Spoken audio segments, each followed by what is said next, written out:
Welcome to Podnutz Pro, show number 30. This is the podcast where we take you from being a PC home repair guy or girl and reinstalling operating systems and fixing viruses to dealing with switches and routers and networks and IP addresses and DNS and all kind of fun stuff that we talk about. Co-host of the show is Mr. Matt Rainey. How are you doing today, sir? Oh, fantastic, Lalo. It's been an interesting day. Everything from BlackBerry enterprise server problems to router configuration problems, vendors to deal with. But it's been a good day. How are you? Good, man. Had a long day. Last week at work, it was just crazy because we had an application break that was used by several departments. So it was kind of chaotic. So this week is busy, but not as busy as last week, but still very tiring. But thank you for taking the time to join us today. And today, Matt, what are we going to talk about? Well, I think we got an email from a listener who asked us to talk about how we got to where we are today, just our journeys to becoming the techs we are today. Okay. So that'll be our main topic tonight. All right. And we got a few emails, of course, to go with that at the end. Cool. So let's get started with Matt Rainey. How did Matt Rainey become Matt Rainey, the man, the myth, the legend? They should have a history channel based just upon you. Go ahead. That'd be a good 20-minute sitcom. So, okay, I didn't always want to be a computer tech. That's not what I planned at all to become. When I got out of high school, I went to college for a little while, majored in architecture for a little while, then electrical engineering. I didn't like that. I didn't know what I wanted to do, so I just joined the military. 4.5 years in the military, and about 3.5 years in, I thought, you know what, I'm going to get out. I'm ready to go to school for something. I didn't know what yet. I just knew I didn't want to stay in the military. I thought, I better get one of these computers. And this is probably 95.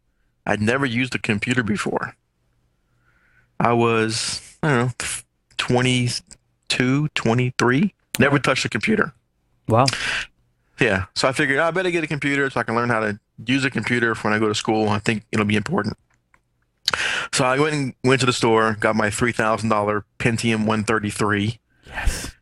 Got it home, and it sat in the box. I had to call my neighbor to say, hey, what do you do with this thing? So he set it up for me, got online, of course, dial-up, AOL to start, as any good newbie does. Yeah. Back then. So that's how I started. I used it for a little while, played a few video games, got out, went back to school, and I was actually going for pre-med stuff.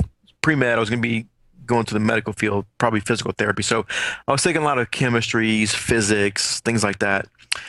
And when I got about 3 years into that, I had a year left to graduate. I thought, I do not want to go to more school. I'm done with school. I already spent 4.5 years in the military. I'm getting old. I don't want to spend more time in medical school.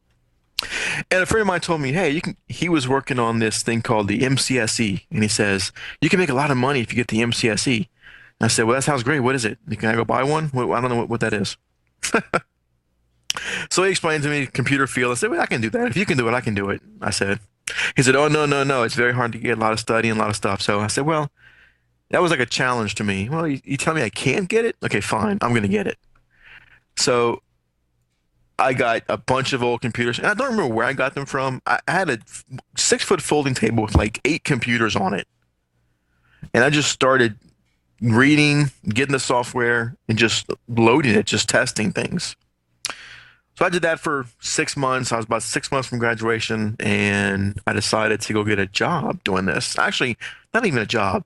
I was going to settle for a free internship if somebody would take me and show me how to do stuff, because the experience is worth it alone. I agree. So I went to a accounting firm. I talked to a small accounting firm. Well, not small. They had 7 offices around the state. But I talked to the network administrator. He was doing this by himself. I said, look, do you need any help? I can help you. I'm a student, this and that. He went to his boss and said, yeah, we'll do it, and we'll pay you this much an hour. I thought, oh, pay? That sounds even better. of course, never offer to do things for free. I didn't offer it. I was my like foot in the door. Hey, I'll even do it for free. But I didn't offer that yet. I wanted to see what he come back with, and he came back with pretty good pay. So I started doing that, and I did that for a year, and it came to a point where I was graduating. I guess I was there for a year before I graduated, and this is funny because people will use other people if they can. They decided that they didn't need me anymore. So I think it was like 2 weeks before I graduated, I was talking to them about coming on full time, and the one of the partners said, "Look, I was talking to the network guy, the network administrator. He feels he can do this by himself, the job by himself." Now, one, I know he was lying because the network administrator told me, "I need you here, so I'm gonna see if he can hire you on full time." And this was like 5 minutes before I went to go talk to him. And I said, "Okay, that's fine. Uh, if that's the way, if there's no position for me, that's fine. Thank you for the time here. Right. And if I can get a good recommendation on a future job, that's all." So he says, "Yeah, but you know what? You can stay on for another month, and after that, we're just not going to be able to use you." And I'm thinking, a month? What? Why another month? And I dug a little deeper. The network admin was going on vacation for 2 weeks. Ah, okay. And then when he got back, they were moving offices. So they wanted me to cover while he was on vacation and to help them move all the computers and then let me go. Didn't that just make you feel just wanted, Matt? It did. It did. I felt so loved there. So I really wasn't happy, actually. So that day I said, that's fine. We can plan that. I'm gonna look for another job. So if I don't find anything, I'll be happy to stay and help out. But if I find something, I'm not gonna turn down a job to help do those things. So I would think that was a Thursday, or it was a Friday. That weekend, I looked in the paper. I saw an ad for needed a computer tech. s- Got up a resume, sent it in over the weekend. I got a call on Monday. I got an interview on Tuesday. I got the job on Wednesday. Wow. So, and that's where I am now. So I turned in my notice and left. And I left right before or right during when the other admin was going on vacation. So I don't know what they did for 2 weeks, and I don't know how they moved. And I really don't care because they made me very mad. So I got that job as they hired actually an entry level tech and me at the same time for an experienced tech. And I realized that everything I learned in my previous job was a waste of time because it was all wrong. So I learned how not to do things from this Right. guy. Um, but it helped me to learn one, there's many ways to do things. Some not so good, some they work fine. As long as the users can access what they need, it works fine. So I learned that there's better ways to do things. And if I would have stayed there longer, I might have become this little replica of him rigging things, Hmm. which would not have been good. Because if I would have gone somewhere else and done those things, it would have been a disaster for me. They would have thought, this guy's crazy. What's he doing? So, I agree. and I remember the first day I started at where I am now, and I've been there for over 10 years. The first day I started, we went to go look at a server down in a hospital, and it was like 40 minutes away. I thought, where are we going? My new boss is driving me out to the middle of nowhere. So we got there, took care of that, and it was just a power supply. Then we went to a big retail store in town. All their cash registers were down, and we had to get that back up. And then we met with there's a big radio station here in town. They operate like five of the stations here in town. We went over there because they were having issues at the radio station. And I'm thinking, is this the kind of stuff we're going to do every day? This is overwhelming, really, all this stuff that we're doing. And then we went to get sushi at this big new restaurant that with all the big wigs from the radio station, and it's me, my first day. I don't know anybody. I don't even know my boss really. I'm here with all these big wigs that own the radio stations. So my first few days over there were very overwhelming with this stuff. And then I think the second or third day they said, "Here, build this server for this customer." I said, I've never actually built a server. And they said, well, you build computers, right? Yeah, same thing, just bigger. So I got thrown into it pretty quickly. And Would you if you, say that you had a good supporting cast that allowed you to, that to help you grow? well, if I had any questions, I said, feel free to ask any questions. We understand that not everybody knows everything. So I'll try and figure things out on myself. But at the same time, I don't want to spend all day trying to figure out something. Right. I'll search for a little while to what I think is enough time, and then I go ask. So I don't want to say, if they come in and say, with a server, all you did was do this. This should have been done by now. I don't want to spend 6 hours trying to figure something out when it shouldn't take 6 hours. I want to go ask them before they would come to me and say, how's it going? So I agree. they were very helpful. It definitely, I've learned a lot. And I don't know really how techs, unless you have somebody that you can ask and fall back on. It's very hard to learn this stuff on your own. Unfortunately, I don't want to discourage anybody, but when you're doing business support, you really you need to learn on the job, actual servers, or because even with my labs, you can learn so much. I could only learn what the books were telling me. Right. The user involvement changes things dramatically. No, it does, because there are real life scenarios that the labs and practices are all good to give you a foundation or give you an understanding of what's going on. But then you have to apply that to the real world, the Matt's saying, because no book is going to have every possible scenario. And it helps when you work with someone that knows a little bit more, knows like the environment, because, they can fill in pieces of the puzzle that are missing. And then in your head, it goes, oh, now I get it. So.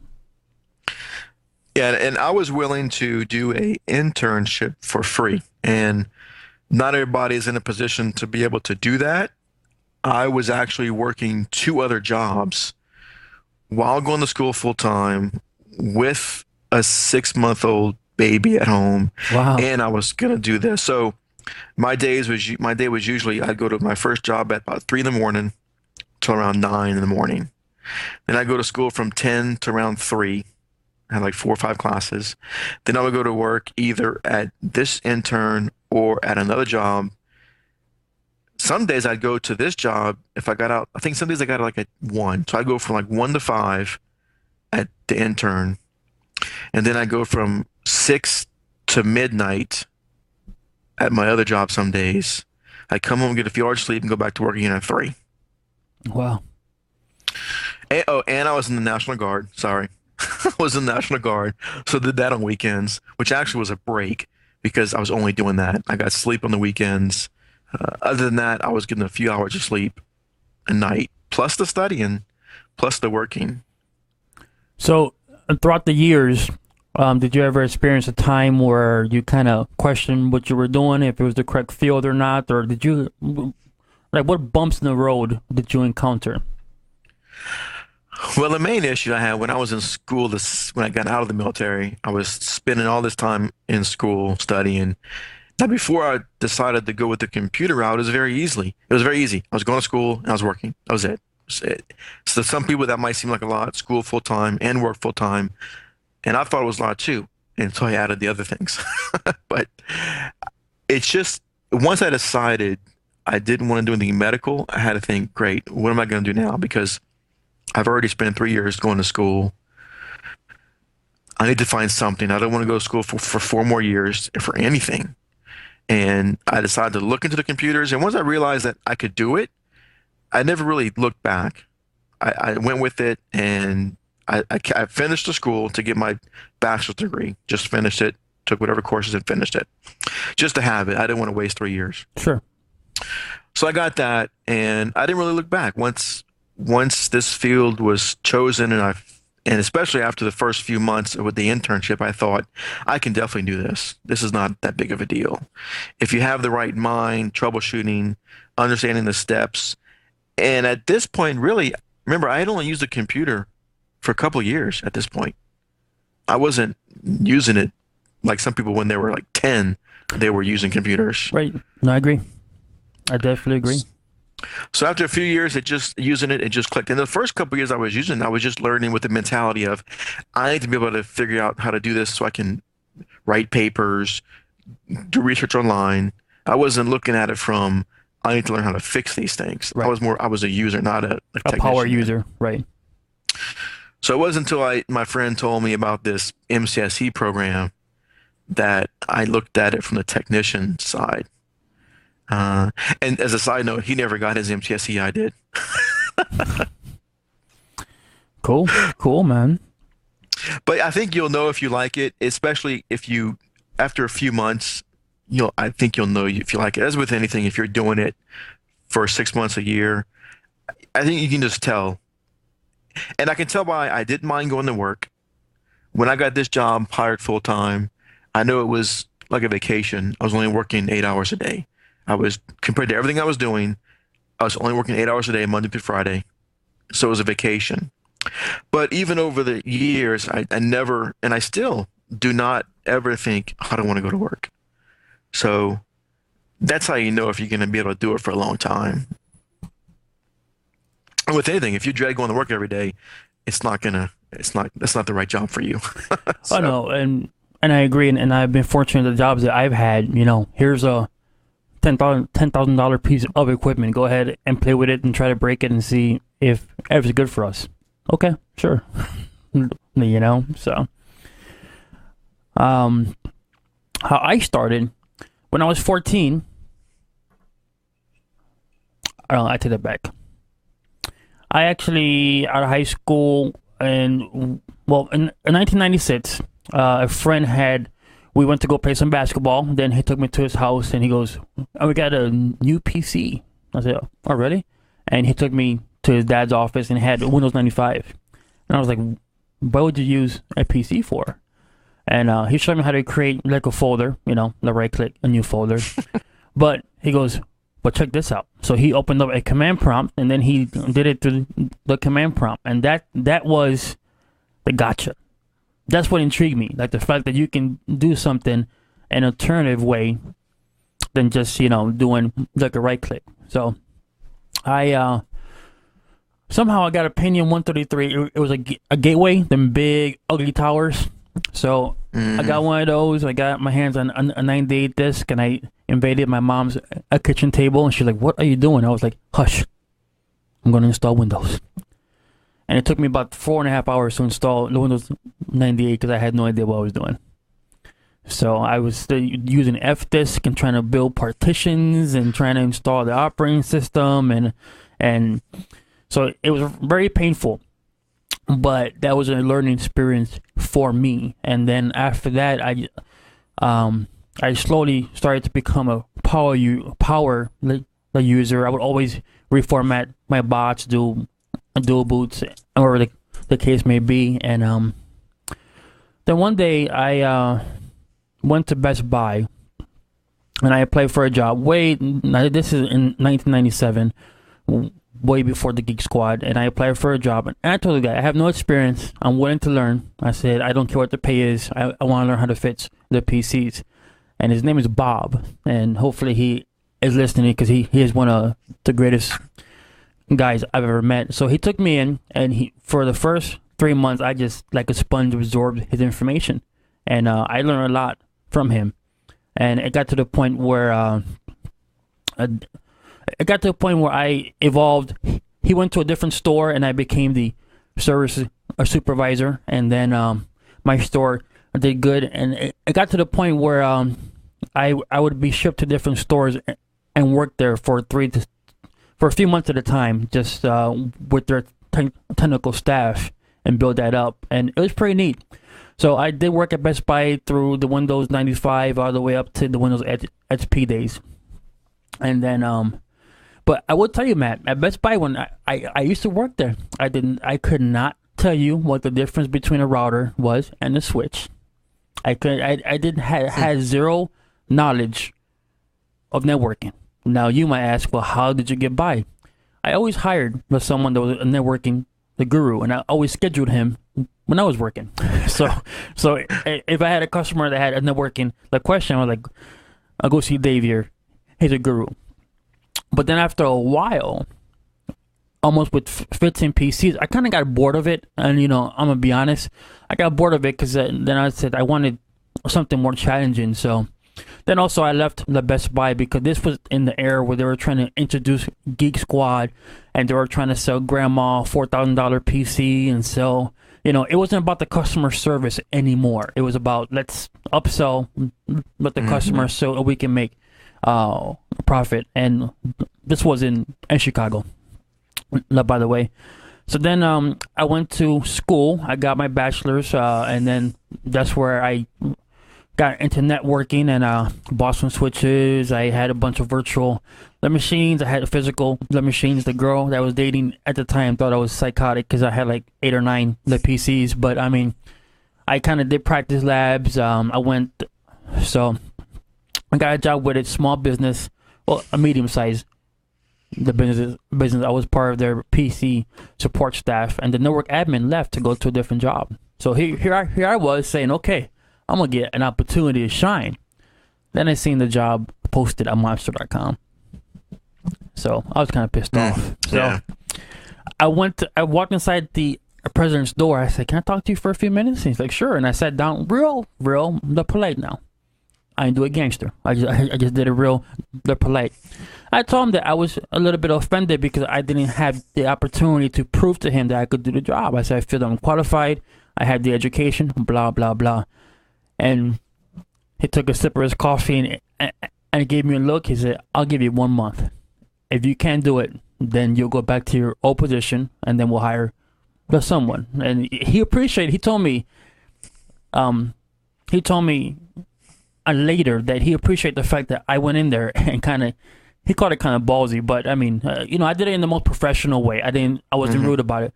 So he gave me a month, and I was a network administrator for about close to 4 years there, and it allowed me to increase my networking experience. When I started there, there's only one server. It was Windows 2000. It was a domain controller / file server / print server. This box would blue screen because it would just hammer to all hell. And by the time we were done, we had about 11 servers across 4 different states in the WAN, and it allowed me to grow. And then I got my degree and got some certifications, and dabbled in some contract work here and there. Did start a small business doing computer repair. And after a while, I shut it down because, Matt, to work 50 hours a week and to come home and try to look at business, some people can do it, but I couldn't do it. I mean, I just couldn't have the time, and my customers, they needed the support like you, Matt, during the day. They couldn't wait till I got home. So then I hooked up with Steve, and like the rest is pretty much the history. But like Matt had mentioned, from day one, I knew this is what I wanted to do. And when I went to school, like Matt, I also had 2 jobs. I went to school, and it was very tough, but I'm glad I took the course that I did because, it brought me here. And by all means, I'm not done. There's more certifications I want to pursue. I like networking, but, there's a different, I want to pursue other challenges in IT. So, and I've been fortunate, Matt, to be with people, every place that I've worked at that have mentored me, that have taken their knowledge, what I call a knowledge transfer, and they show me what they know, best practices. And it's kind of neat to see how different people do certain tasks, because I've learned a lot from that, because you kind of get stuck in one way or in one division. And there's a guy who I work with, I'll call him NJS to hide his name, and this guy is brilliant. I mean, I do something and I think it's cool, and he goes, "That's pretty cool, but let me show you this." And he shows me a different way of doing it, and it just blows my mind. I mean, it's like I'm like a little kid. It's like it's cool, So Yeah. Well, and somebody in the chat wanted me to have another story. I kind of left off when I got hired where I am now. They wanted to know the path. I'm a partner where I am now, so they wanted to know how I got there. So I can tell you, well, when I sent my resume in, after I've been there a few months and got to know the guys, they told me that the ad they put in, there was 500 responses, and they called 10 people, I think. And I'm the only one they offer, well, for the experienced tech, I'm the only one they offer the job to. Wow.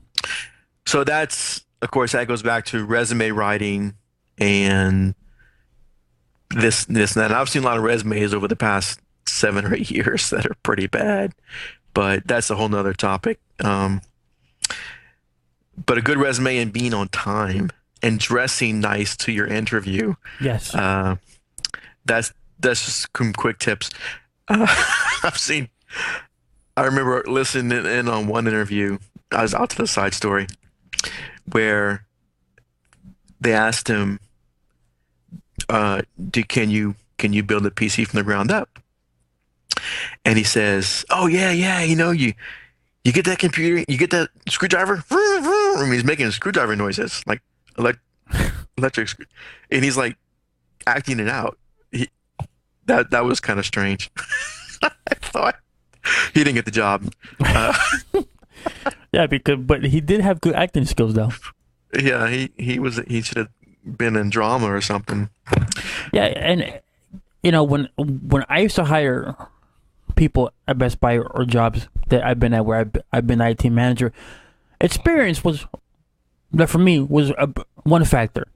The other factor is how passionate you were about computers, how much you wanted to learn, because there are plenty of people out there that are talented, very talented, but they're in a shell. They don't want to work in a team or because this IT stuff, I don't care who you are. No one knows everything. Like, I'm pretty sure I can work with Matt for 6 months and just learn amazing things from him because of the way he just does his work on a daily basis. And that's why I crave, I like to work with people who are smart and who are like intelligent and they want to share that information. But you have to be open to learn new things, because if not, it's just going to pass you right up. Because you can guarantee there's someone right now who's 12, 13, 14 years old. In 10 years, might have your job. I mean, that's just like the reality of the situation. So once I got this job, I'm sorry, I misspoke earlier. They actually hired 2 inexperienced techs and me, and they lost the rest of their staff. They all left at once because one guy got hired by NASA, so he left. Wow. To go out of state. And the next day, somebody else just moved away for something else. So they had 2 techs before. They lost both of them the same day, and they hired 3 of us, and we all started right at the same time. So over the years, I kept doing certs. I was probably taking 1 test a month when I first started on different subjects. All the Microsoft tests, Citrix certifications, network certifications. And it was a company policy to pay for the tests if you passed them. Okay. So I was used to being busy at that point, just coming out of school and all the other stuff. So I would study and do that thing after hours on my own time. And over the years, texts would come and go, and I was still there. They would put me in charge of more and more things. So it started where I would accompany them with a new server install and migration. Then they would be sending me on the server installs, and then they're sending me with the new guys saying, "Look, kind of train them, show them what you're doing." So it just evolved from learning. They trusted me more and more, gave me more responsibility. So after 3 years, I thought, and this is a mistake you need to be careful not to make. And I'm glad I didn't make it. Okay. After 3 years, I've got friends and family telling me, "Man, you should just go on your own and do this kind of thing. It's not that hard." And they try and pump you up, and you think, "Oh yeah, I can do it on my own. I can do all this stuff." You can't. Okay. After 3 years, you might think you can do everything, but you really can't. And if I would have tried to do that, it would have been a disaster as well. So I didn't do it. I said, "No, I'm happy here. I'm learning a lot. I don't think, I admitted, I don't think I've learned enough yet to justify going on my own." So I didn't. After 4 years, I thought, I want to be able to move up in this company. I'm the only one here that's been here. These techs come and go. So, like Lalo did, he went and asked for the job. Rarely do you get things you don't ask for. I sat down with him and said, "I want to discuss my future with the company. I would like to be a partner." I mean, I told him what I wanted. They said, we'll talk about it. They came back and said, okay, here's our plan to roll you in as a partner. And it was a year plan. They said, as of next year, we'll do this, this, and this. As of next year, you'll be a partner. So at year 5, I made partner, officially made a partner, and been a partner since. So, but I had to ask for it. Now, would they have given it to me on their own eventually? Maybe. Yeah. But I let them know I'm serious about this job. I'm not going anywhere. I would like to move up in the company. So if you don't ask, you don't receive normally. Right.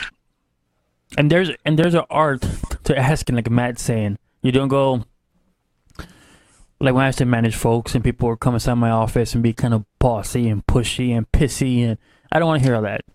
But, you know, if you come to me in the professional way, saying I want more responsibility, I think I can handle more, you are going to impress me, you know, and I'll give you a shot. If you make it or not, that's upon you, you know, but I'll give you a shot. But, man, that's great that you asked, because look at where you're at today. Right. You got to, and again, it's anytime you ask, I'm sure you were nervous when you went in to talk to him. Mm-hmm. I was nervous because you don't want to come across, like you said, demanding. Right. I was in no position to demand anything. And neither were you. So you can't demand. You can say, I want to discuss my future with the company. I want to know where you see me in the few years. So that's how I talked about it. And they asked, what would you like? What do you see? And that's what they asked me. I'm going to say, I would like a partnership.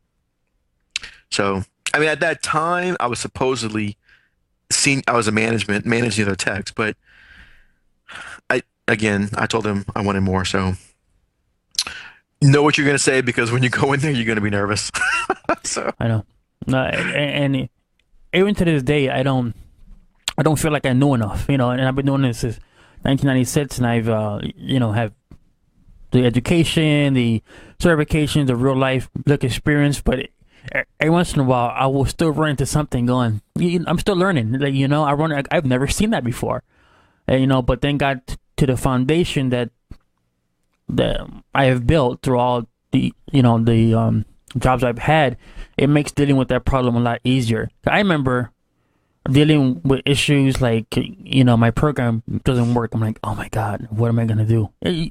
Like, this fear of dealing with these problems for the very first time because you're not accustomed to it.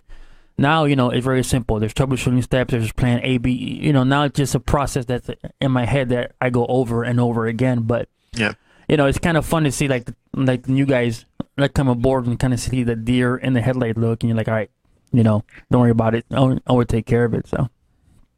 Yeah, exactly. Yeah, it's a process. If you know the steps, and that's where you're learning where to start from. Mm-hmm. A lot of people try and start at the wrong point, too far back, too far up. Then you got to learn where to start. So, and even now, so I've been here over 10 years, and the same people who thought that I could go on my own at 3 years think that I could do it now. And yeah, I'm sure I could.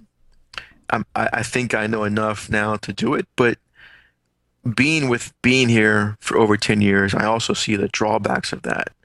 I go from a company where backup is safety in numbers, basically. If I'm on my own, I'm on my own. Yeah. There's somebody to fall back on. There's somebody to bounce ideas off of. There's somebody to confer with. Nobody to cover for me vacation. So there's a lot of drawbacks to being on your own rather than with other partners. So I think I'd be better off with the company structure support than on my own. But of course, that could change in a few years. I may have a different outlook, but right now my outlook is, I think I'm better where I am. And sure. I think a lot of people make the temptation that the grass is always greener somewhere else, but they really analyze it and think and kind of, if you play your own devil's advocate, you can see the downsides of that kind of thing. Although it works great for some people, but if this was a bad partnership, or if I felt I was being taken advantage of, maybe that might be the option, but that's not the case. So right, you're in a good situation, and for folks that are starting their the business, the support, I mean, definitely they go for it, and because this is the place to be. A question in the chat room for IT managers. I used to be one for most of my career. I left my current position. Well, I left my past position to go join the local government.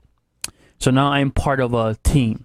So so I went from 2 people working for me. Then they downsized due to the economy. So I did everything.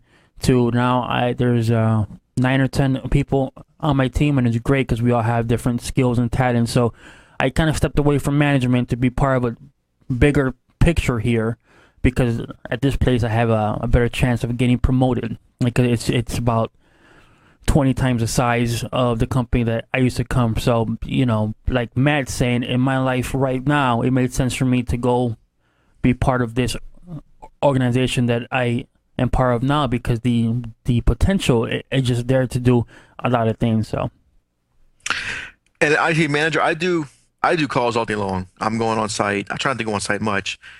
I do calls all day long, mostly remote work. I also deal with every call that comes in the office.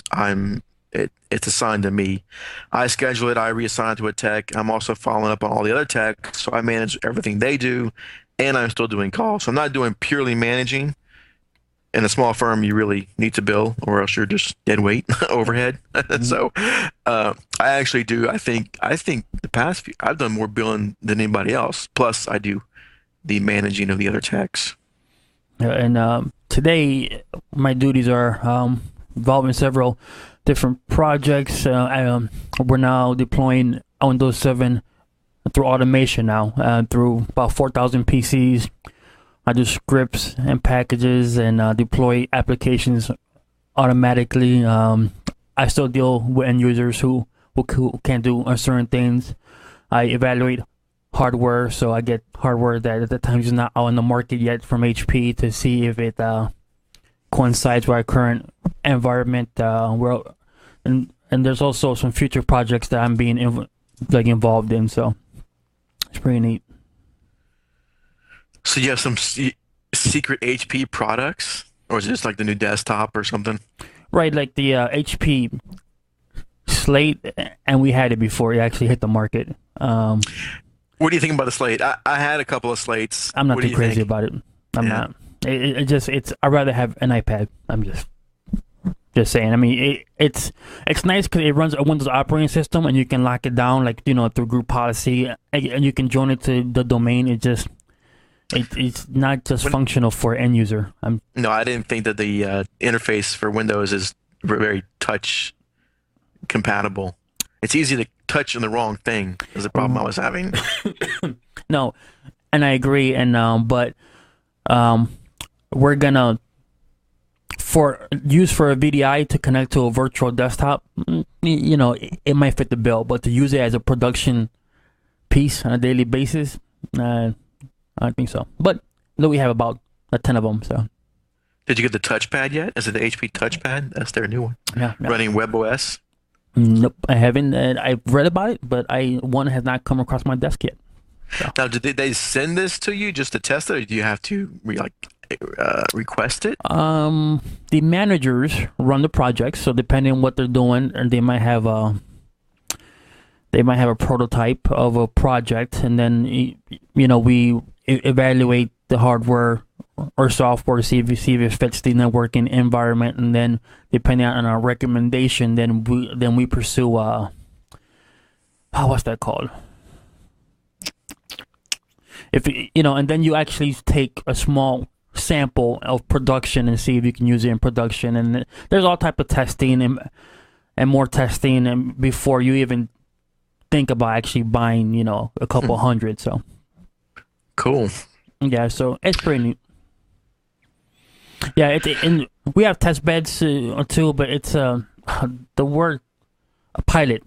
That's what I'm looking for. We actually run a pilot on these hardware and software, and to see how well it does, and depending on what the results are, dictate if it goes to production or not. So, or beta testing. Interesting.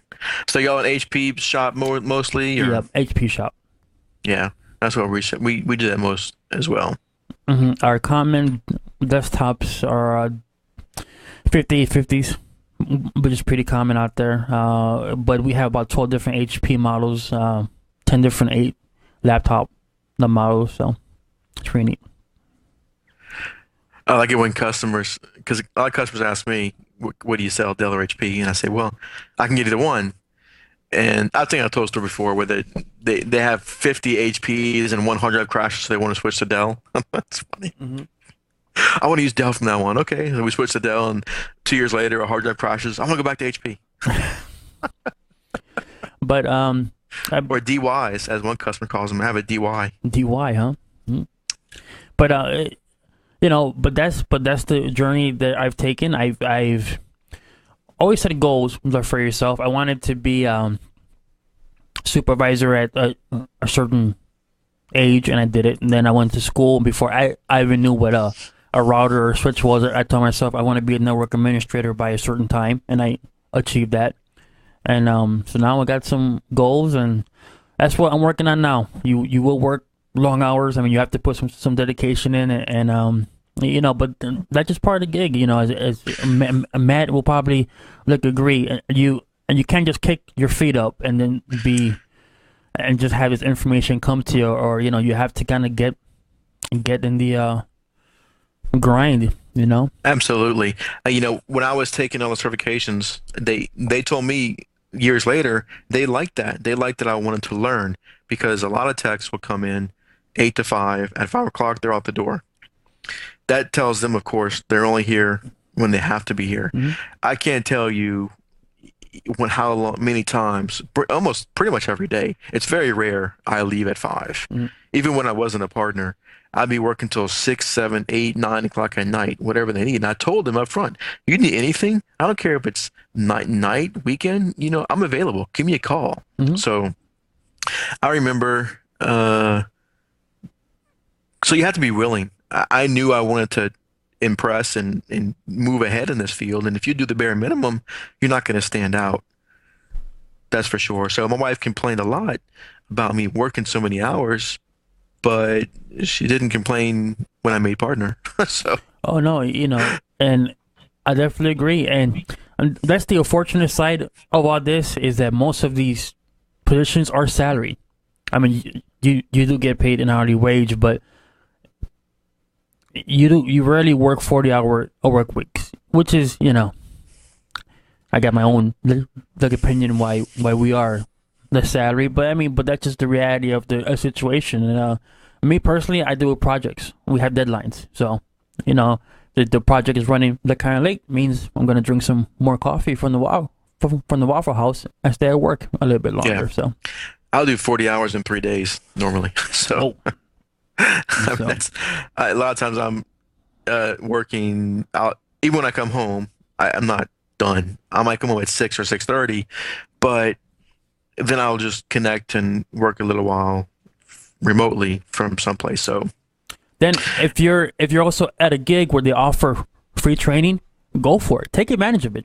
I mean, and one of the jobs that I was at, they offered free courses that were free to us, but if I wanted to pay for them, they're worth $5,000. I took them. I went to Microsoft seminars when they happen in Chicago all the time, and and not only were you exposed to new information, and you got like freebies and stuff like that. So if your company is offering you training, go for it. Not only does it make you look good, that training always sticks in your head. You walk away with that training. So if you can carry it to your other job, or you can use that to possibly get a better job in the future. Because when you apply for your jobs, I've noticed they want to know a couple key things. How long you've been doing what you're doing, and what do you know? And so if you have these trainings and certifications, and it will take you a long way. And now when you're a newbie, it's kind of hard to get in. Matt, I don't know if you're gonna agree or not. It kind of, because you're facing a lot of people that do have experience, but you have that positive attitude and you keep trying, you will get into a shop that will take you, and then once you got your foot in, it's all on you, man. that's right. Now, definitely the hardest gig is the first one, but and I think if you don't have a job, you do all the training yourself, take the test, get certifications.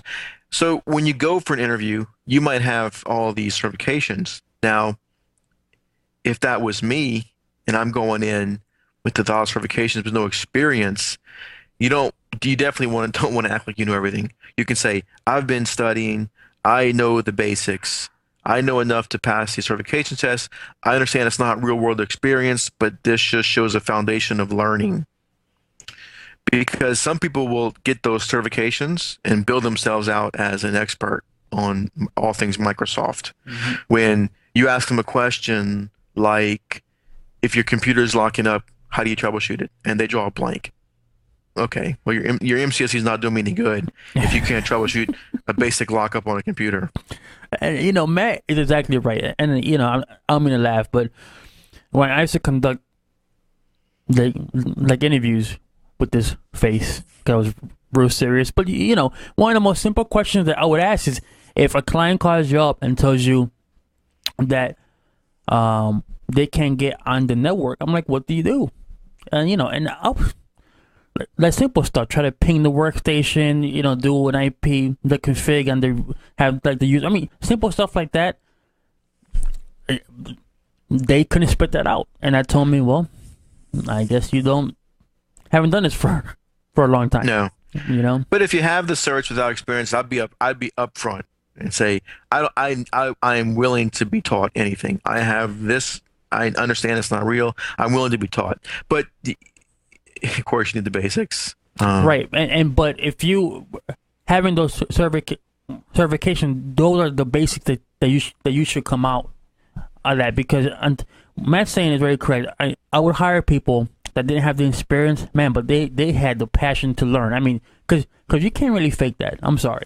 I think I'm a good reader of character, but I mean, some of the best people that ever worked for me were just passionate, and with me and a couple members on the team, they were molded into great technicians, and some of them I still talk to today across the country.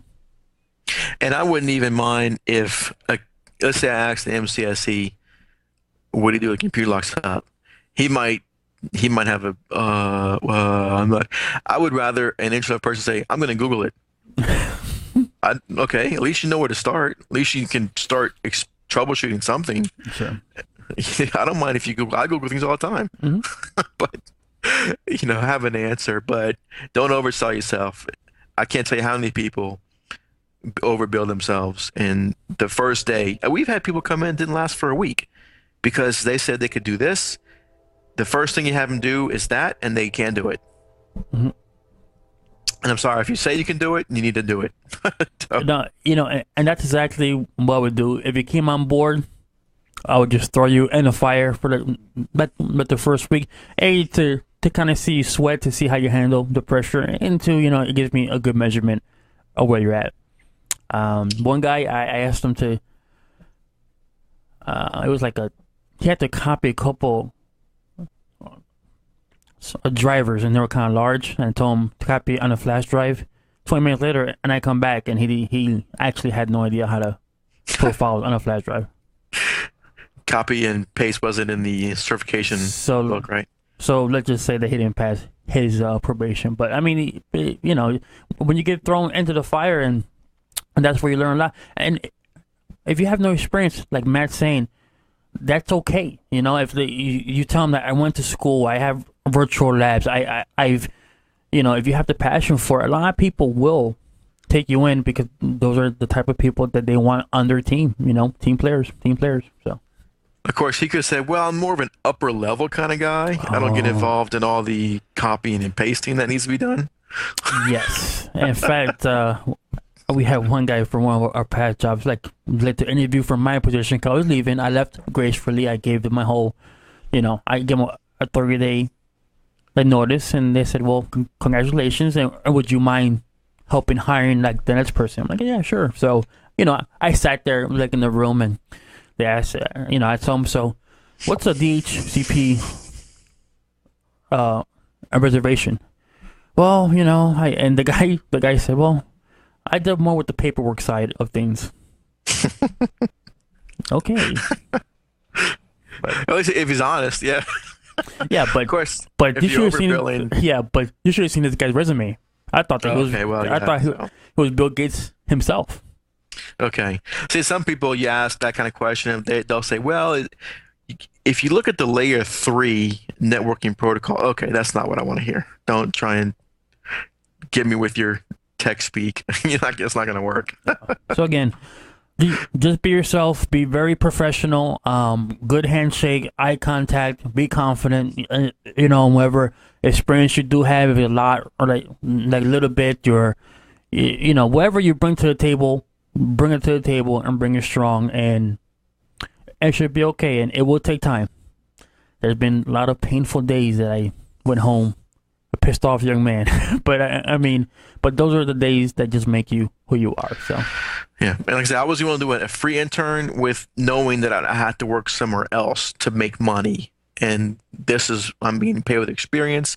Now it worked out that they offered me income, Sure. so I left the other place. But if you're determined, you do what you got to do. And if you want the experience, it's worth something, though. Yeah, and and how I treat folks, and then we'll bounce into emails here. Is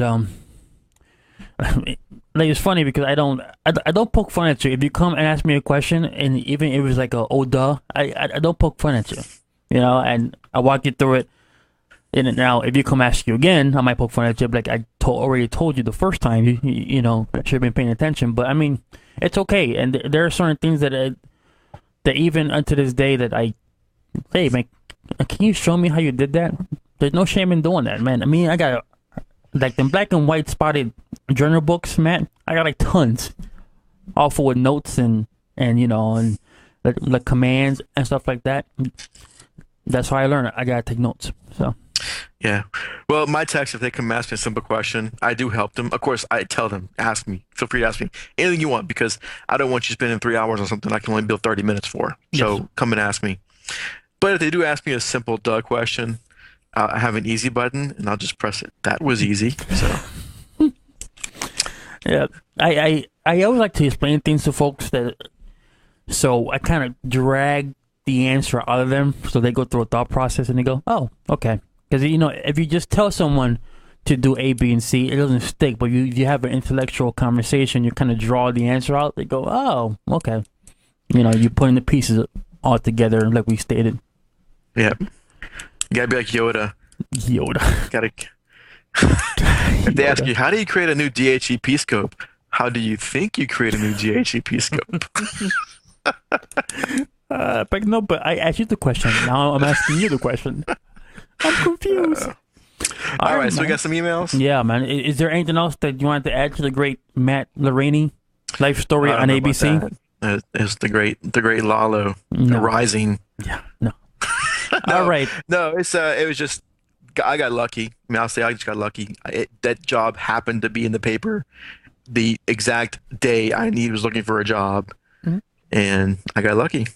No, and I was very fortunate to work with the people, and there's a handful of people I owe my whole entire career to. And I've been fortunate because last December, I almost moved back home to Chicago and got a phone call and said, hey, we want you to come for like a job interview. I was like, cool. So, I'm very fortunate. So for those of you that had a part in it, thank you. So, all right, we got an email from Chris. I sure brought a gallon of water because it's going to take forever to read. But that's okay, Chris.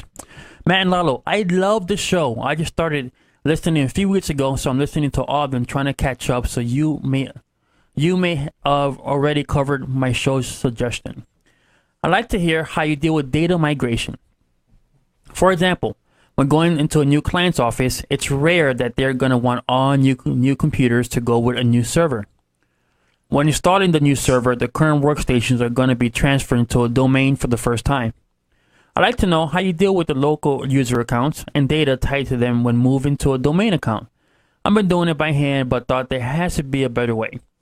Do you guys have any tips to get the local profile to transfer to the domain profile? Some Googling around shows that the Connect Computer option in SBS does that. Is that correct? Matt, do you want to answer that question real quick? Yes, that's correct. If it's in a work group, not a domain migration, but if it's in a work group, the Connect Computer wizard will do that if it works as advertised. Yeah. I haven't really used SBS, but after listening to the show, I plan on deploying it as soon as I have a chance. I do run into a lot of companies that have a server, but never were set up correctly.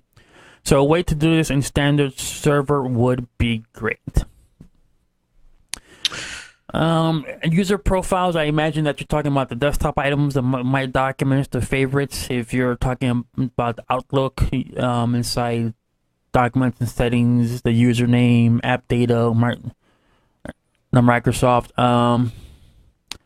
If you're just copying that, and I haven't seen the option that Matt is talking about, 'cause I don't deal with SBS, but I guess a batch file could easily do it. I mean, if you copy it to an external device, I don't know of an automated way of doing it built into Windows. But Matt, but you're saying that SBS does have one, is that correct? It does if you're in a work group. So if you have a computer that's in a work group not joined to a domain, when you are joining it, you can say this user, take this local account and tie it to the domain user. Now, there's also, if that doesn't work, sometimes it doesn't work. Sometimes it just won't work. There's a program called Reprofiler that's a GUI interface. Basically, once you're joined to the domain, you run this Reprofiler application and you say, here's a domain account, here's a local account, this domain user should have this profile, and it does the same thing but with a separate application. Now what data does it migrate over?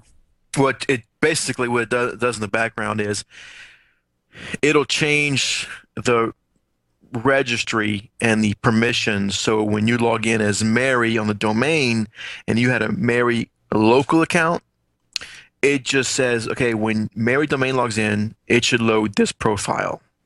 And it changes permissions on the int-user.dat, that hive, and the permissions so that profile is tied to the Mary domain account.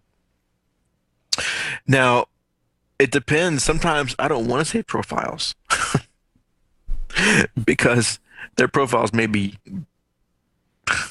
junk, really. So if I can just join it without saving the profile, I know it depends on how large a company this is. Hopefully, if it's a new server for the first time, they may only have 10 computers. So I'll copy desktop favorites and that kind of stuff, and it won't take long. But the Connect Computer Wizard does it normally. See, and I do have a question that pops in my head. If you were to remap the registry, as you would say, and this local user, of course, had full admin rights and they're part of a domain and they don't have local admin rights of that PC anymore, they're just a regular user on that domain, wouldn't that cause oddball behavior on the PC because now they don't have full access to the registry like they once did before?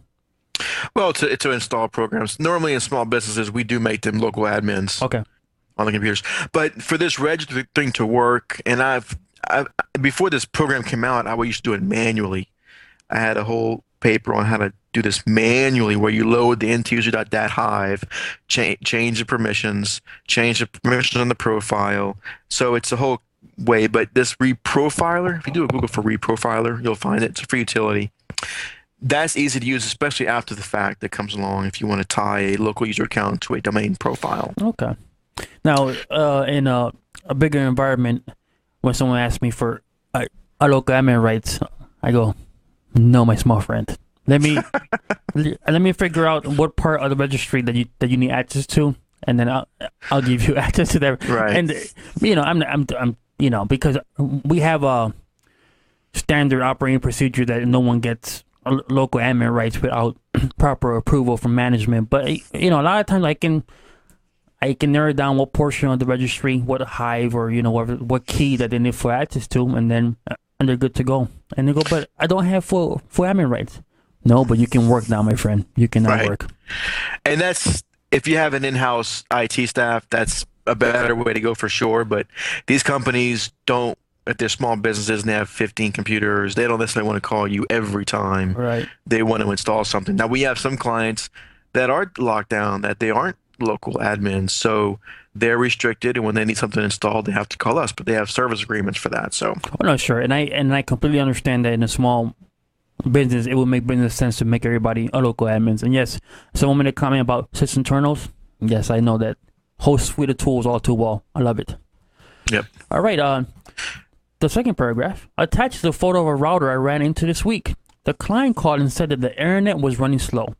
This was an office in a different town, so we covered the basic troubleshooting steps, but ended up having to go on site.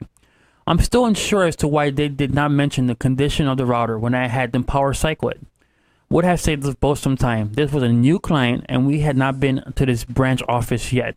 So no, that is not where. That is now how we install equipment. Great show. Let me show you what the router that he's talking about here, and you'll have a good chuckle. Yeah, and if you're listening to this, it's a picture of a Linksys router just thrown on the floor, wires everywhere, and looks like it's broken in half. The front blue bezel, the Linksys part, is separated from the body, and you can see the circuit board that exposed. So it's in two pieces. Yes, and again, I agree when he said in the troubleshooting, when they asked him to reboot the router, could they have mentioned that it was totally dismantled? I guess in the troubleshooting steps, you can add how many pieces is your router in? Yeah. When he sent that email, it gave me a good chuckle, I must admit. Yeah, so that's a nice router, but that's typical. They're not going to offer that. They might think that's perfectly normal. Oh yeah, sometimes I have to access the circuit board, so that's why it's like that. Like let somebody said in like the chat room, it's better airflow, so it keeps it cool. All right, are you ready for another email, sir? Yep. All right, this one's from DJ Greb. Hopefully I said your name correctly, sir. Hello, Matt. First of all, thank you and Lalo for taking the time to record the podcast. I enjoy all of them. Well, thank you, sir. I feel that both types of shows are beneficial, so keep them coming. It is great to hear things from the ground up, but it's also enjoyable to hear what problems you or the listeners have encountered and how they were solved. I am a few shows behind, so don't know if you covered this yet or not. How hard is it to restore a user's email files that were previously deleted by the user? For example, a salesman gets let go, but before he's out the door, he deletes everything in his inbox, or better yet, he knows he's going a week or two ahead of time and cleans things up. How difficult is it to get all the old email back in both SBS 03 and 08 at change? Okay, so this is not hard usually because the retention policy, even if they delete an email, with your retention policy, you can still go in and retrieve, I think it's 30 days. You can change it. Yeah, so 30 default. days, by default 30 days. So even if they delete it, you can retrieve that with the built-in tools for 30 days. Now, depending on your backups that you have in place, you may need to go back to your backups. And if you have, we use Backup Exec. So Backup Exec works very easily. You can do the new versions, do brick level backups, meaning you can restore individual emails without having to store the whole information store. So that makes restore pretty easy with the newer versions of Backup Exec. Salespeople come and go. So a lot of places might set up journaling mailbox, which everything sent or received on your Exchange box gets sent to a journal mailbox. And you can do it no matter what they do. If you have your journal mailbox established and in place, you have your own copy. So that's one way to go for people, especially salespeople. They come and go all the time. Agreed. So it's not that hard to restore those things. Again, and what's key there is the backup. Always make sure that you have the backup just in case. Because when things go bad and they ask, "Where's your good backup?" Yeah, about that. All right, Dante. Yeah. Oh yeah, Dante next. So, yep. Hey, Matt. One of your first Podnutz shows, you went over having a professional router installed in all businesses. I was wondering what model WatchGuard router would you recommend as a standard model for businesses with 10 to 20 systems? Any insight would be very helpful when choosing. Why is it that we can't get past one show without saying the word WatchGuard? This is amazing. I know. It's because it's awesome, and everybody should have one. Very true. Whoops, I just pressed the wrong button. Oh well. Okay, so WatchGuard, 10 to 20 users. You're gonna go with the XTM2 series. It just depends on a few factors as far as what your specific needs are. But 10 to 20, I'm probably going to go with the XTM22 or XTM23. And they have wireless models if you choose. So XTM23W or 22W should be fine for those places. I can tell you, I just put in for, I think, a 7 or 8 computer place, an XTM22 worked fine for them. Sweet. And what's the price range on that for just folks that don't know exactly what or haven't dealt with the WatchGuard appliances before? So the XTM20, actually the last one, not this present, the last one I did was XTM23, and I think it was right around $800. That's the router and a year worth of the UTM, Unified Threat Management protection. Okay. And live security, that kind of stuff. Cool. But they range. So if you go XTM21, it depends if you get live security or if you get the UTM software. You know, those can range. This one was, I think, 800 for the full year of XTM, which is what you want: content filtering, application blocking, web blocker, all that stuff. Cool. All right, man. Have any other emails or any topics that we missed on? No, we got a couple emails from Jared, but they're really long, so we'll have to cover those next show. Outstanding. Well, I think that's going to do it for tonight. I'd like to thank everyone who's watching the show right now. My apologies. The Wirecast, the program that's used to broadcast, was acting kind of funny. You know what I'm saying? But we got it working. And Matt, where can people find you? Where can they find me? Well, they can email me, matt@podnutz.com. And occasionally, I'm very bad, and I always say every time, I want to start using Twitter more. But Twitter, Podnutz Pro, sometimes. That's about it. I did tweet this show that I was about to start. You know what? I meant to do that, and Wirecast was acting up, so. You know what? We can avoid these future problems by just saying the show starts at 8 Central. Yeah. And ordinarily, like, I also do a podcast on Fridays on a totally entire non-techie show. And before the show, you know, I do some testing. I do a little test in the broadcast. I can't do this with this one because a Timster is on a little before me. And I'm pretty sure you don't want to see my dome before Timster. But you can find me at Lalo@Podnutz.com. Also at BetterPCTech.com. I'm having a small portion of folks. I test out a couple of scripts that I wrote, so that's coming in the near the future. I'm trying to find out all the bugs since the people use these scripts on a daily basis. So thank you for those of you that are helping me out, and be patient. The product will come soon, and just go to Podnutz.com and support Steve and all his shows. And again, this is a great community of people. We share a bunch of information, and trust me, there's a lot of takeaways that I take from all of his shows. So. And a reminder, we will not have a show next week, by the way. I'll be on vacation. Yes. Unless Lalo wants to do one by himself, which is fine with me. With me and my 2 dogs. Duke, so how do you feel about SBS? Okay. I appreciate that. Great. So then we shall return. For those of you that are listening to the podcast, let me give you a date. July 27th, we will not have a show. And we will return, if my calendar were to ever pop up on my machine. I think August 2nd or 3rd. August 3rd will be the next show. Again, thank you for all the support, like the email. Steve always calls me up and says that me and Matt are doing good. I just think he just blowing smoke up my butt. I'm just playing. But again, thank you again. Everybody have a good 2 weeks, and we'll see you August 3rd. Thank you. Yep. Thanks all.